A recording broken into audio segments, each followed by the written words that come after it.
सईदा फ़ातिमा रज़ी अल्लाह ताला अन्हा से शादी के लिए हज़ूर अकरम सल्लल्लाहु अलैहि वसल्लम ने हज़रत अली का इंतखाब क्यों किया? सईदा फ़ातिमा रज़ी अल्लाह ताला अन्हा से शादी के लिए हज़ूर ने हज़रत अली का इंतखाब इसलिए किया।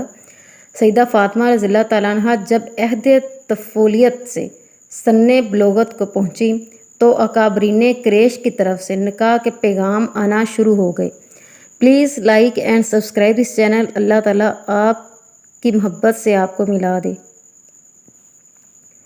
हजूर अलैहिस्सलाम सल्लल्लाहु अलैहि वसल्लम किसी की तरफ से तवज्जो नहीं फरमाते थे। एक रोज़ हज़रत अबू बकर सदीक रज़ियल्लाहु ताला अन्हा ने इस बात का इजहार फरमाया। हजूर अलैहिस्सलाम ने फरमाया कि इसका इख्तियार कब्ज़ा कुदरत में है। हज़रत उमर फ़ारूक रज़ियल्लाहु ताला अन्हा ने निकाह का पैगाम भेजा तो आप सल्लल्लाहु अलैहि वसल्लम ने इनको भी इसी तरह जवाब दिया। एक दिन हज़रत अबू बकर सिद्दीक, हज़रत उमर फ़ारूक, हज़रत साद बिन माज़ रज़ियल्लाहु ताला अन्हा मस्जिद में तशरीफ़ फरमा थे और हज़रत फ़ातिमा के बारे में गुफ्तगू फरमा रहे थे। उन्होंने कहा कि अकाबरीन कुरैश की तरफ से हज़रत फ़ातिमा के लिए भेजा जाने वाला निकाह का पैगाम किसी के लिए भी काबिल कबूल नहीं हुआ। हज़रत अली रज़ियल्लाहु ताला अन्हा ने अभी तक पैगाम नहीं दिया। हज़रत अबू बकर सदीक ने फरमाया, मेरा ख्याल है कि हज़रत अली के सामने रुकावट सिर्फ माल की कमी है। खुदा और उसका रसूल उनका निकाह हज़रत फ़ातिमा के साथ करने पर राज़ी हैं। इसके बाद हज़रत सदीक़ अकबर ने हज़रत उमर फ़ारूक और हज़रत साद बिन माज़ से कहा कि आओ हम हज़रत अली से मिलें और उनको हज़रत फ़ातिमा के साथ निकाह का पैगाम देने की तरगीब दें। चनाचे ये तीनों असहाब मिलकर हज़रत अली के पास पहुँचे। हज़रत अबू बकर सदीक ने फरमाया, ए अली, कोई नेकी ऐसी नहीं जिसमें आप सबकत ना ले जाते हों और फिर आपका हजूर अलैहिस्सलाम के साथ ऐसा मकाम व मर्तबा है कि किसी दूसरे शख्स का इसमें शिरक दखल नहीं। आप हज़रत फ़ातिमा के लिए निकाह का पैगाम दें। चनाचे इनके तरगीब दिलाने पर हज़रत अली हजूर सल्लल्लाहु अलैहि वसल्लम की खिदमत में हाज़िर हुए। हजूर अलैहिस्सलाम ने इनको पास बिठा लिया। हज़रत अली सर झुकाए ज़मीन को देखे जा रहे थे, जिस तरह के कोई शख्स ज़रूरतमंद हो मगर शर्म की वजह से अपनी हाजत बयान ना कर सकता हो। हजूर नबी करीम सल्लल्लाहु अलैहि वसल्लम ने फरमाया, ए अली, मेरा ख्याल है कि तुम किसी चीज़ की ख्वाहिशमंद हो मगर इसे बयान करने में शर्म महसूस कर रहे हो। जो कुछ तुम्हारे दिल में है कह दो और शर्म मत करो, तुम्हारी ख्वाहिश पूरी होगी। इस पर हज़रत अली ने अपना मुद्दा बयान फरमाया। हजूर अलैहिस्सलाम ने इनकी दरख्वास्त कबूल फरमाई और इरशाद फरमाया कि ए अली, घरेलू ज़रूरियात की कोई चीज़ तुम्हारे पास है जिसे तुम वसीला बनाओ।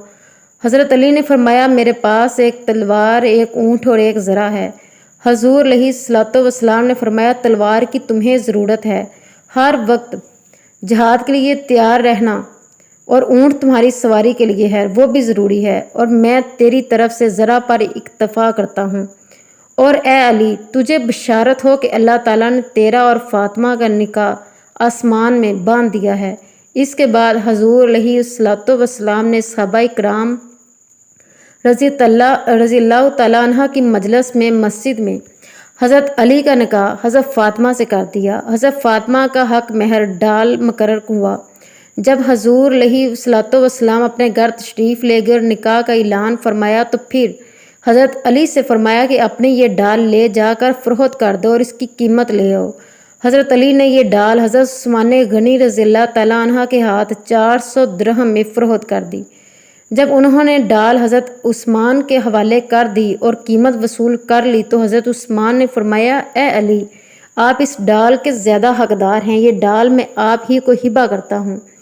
हज़रत अली ने हज़रत उस्मान का शुक्रिया अदा किया और हजूर अलैहिस्सलाम की खिदमत अक़दस में डाल और दिरहम ले जाकर पेश कर दिए और साथ ही तमाम वाक़या भी बयान कर दिया।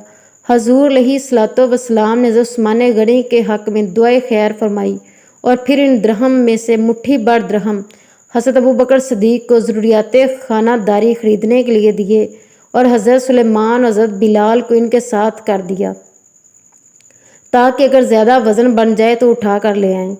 حضرت ابو بکر صدیق فرماتے ہیں کہ جب ہم باہر نکلے اور گنتی کی تو یہ 360 درہم تھے۔ ان تمام سے میں نے حضرت فاطمہ کے لیے سامان خریدا، ایک مصری گدیلا جو کہ پشم سے بڑا ہوا تھا، ایک چمڑے کا گدیلا جس میں کھجور کے پتے تھے، ایک پردہ ابا خیبری اور چند مٹی کے برتن۔ یہ تمام سامان ہم حضور علیہ الصلوۃ والسلام کی خدمت اقدس میں لائے۔ حضور صلی اللہ علیہ وسلم جب انہیں دیکھا تو آپ کی آنکھیں نم آلودہ ہو گئی، آنکھوں میں آنسو آ گئے اور یہ دعا فرمائی، اے اللہ اس قوم پر برکت نازل فرما جس کے بہترین برتن مٹی کے ہیں۔ جب حضرت فاطمہ کی رخصتی کا وقت آیا تو حضور علیہ الصلوۃ والسلام کے پاس تمام ازواج مطہرات جمع تھیں۔ انہوں نے حضور صلی اللہ علیہ وسلم کے ساتھ حسرت امیز باتیں شروع کر دیں۔ حضرت ام سلمہ رضی اللہ تعالیٰ عنہ نے حضرت خدیجہ رضی اللہ تعالیٰ عنہ کا تذکرہ کیا اور فرمانے لگیں کہ خدیجہ اگر زندہ ہوتی تو فاطمہ کے متعلق ہمیں کوئی پریشانی نہ ہوتی اور ہماری آنکھیں روشن ہوتیں۔